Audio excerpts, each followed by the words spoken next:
afternoon everyone. This is your Mama Char. So guys, nagluluto na naman ang yung Mama Char guys. Our ulam for today, our menu for today is so guys, yeah. And then I have this one. Yan.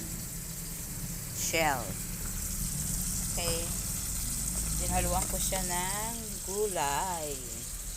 Gulay, yan. Kakaiba siya guys. Ganyan yung luto ko sa shell. Shell po. Ngayon ilunod na natin ang ating shell. Ayan. Ngayon ilunod na natin. Okay. Gusto ko siya lagyan ng gulay guys. Kasi healthy.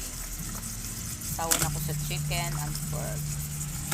Kaya I decide to cook this tahong. Tahong. Marami siyang kamatis. May kamatis siya guys, and then may sibuyas. Bawang. Simpleng luto lang. Pero masarap na siya. Lutong bahay.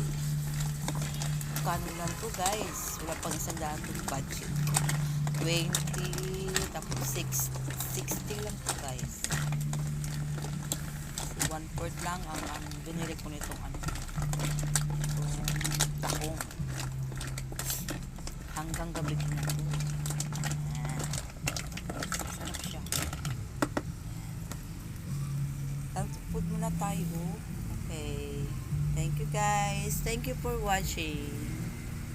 Thank you. Please follow and subscribe. Thank you so much. Bye bye.